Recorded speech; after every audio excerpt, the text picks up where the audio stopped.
Some of the finest protagonists of Assassin's Creed have very dark life stories that add to their growth and direction as characters. The protagonists in Assassin's Creed franchise have very dark past and engage in acts of revenge, adding depth and tragedy to their characters. Assassin's Creed has always thrived on complexity, and the protagonists we are about to explore are no exception. Their backstories are woven with threads of sorrow, revenge, and unimaginable soul-crushing choices. From Bayek's agonizing journey in ancient Egypt to Eivor's brutal Viking conquests, these narratives take us into the deepest of their souls. Our journey begins with Bayek of Siwa, the central figure of Assassin's Creed Origins. His tale begins as a quest for justice after the tragic loss of his son, which is a traditional revenge story coming up in different formats throughout the history of Assassin's Creed games. But what sets Bayek apart is a gut-wrenching twist that reveals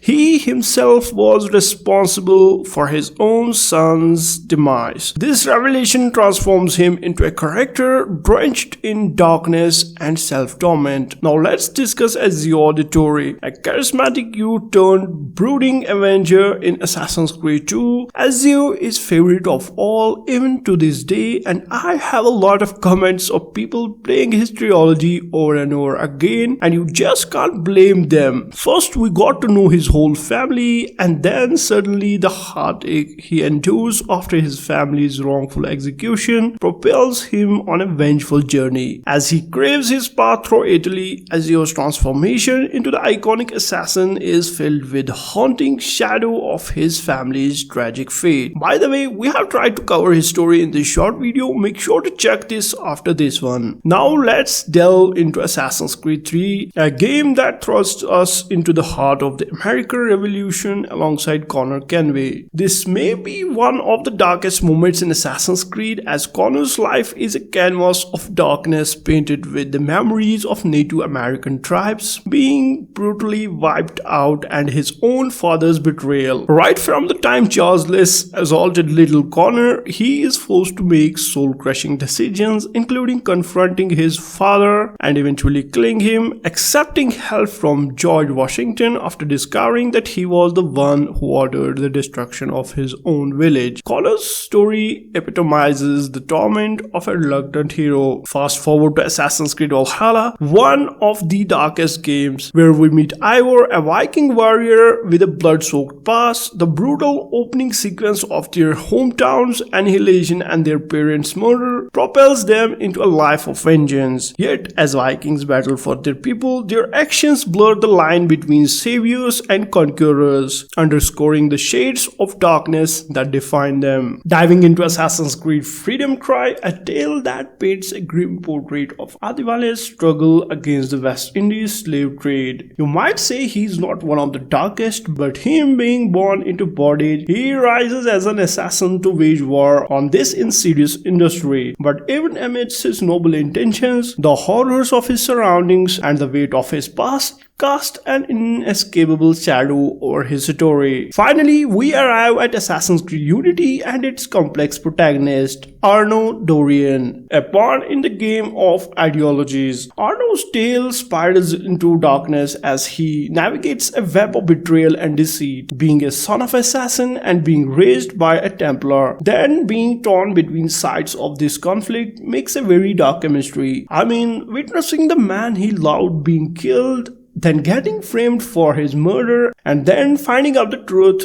about who that man really was. The journey is actually a tragic, emotional rollercoaster ride for Arno. As we emerge from the depths of these narratives, we are reminded that within the Assassin's Creed universe, the path of heroism is often paved with darkness and sacrifices. These characters stand as testament to the intricate storytelling that the franchise is celebrated for. Now, fellow assassins, it's your turn to join in on the discussion and tell me which one of these protagonists is the darkest in your opinion. Share your thoughts in the comments below, and remember to like, subscribe, and ring the notification bell to stay immersed in all things Assassin's Creed. Until next time, signing off, Game of Eggs.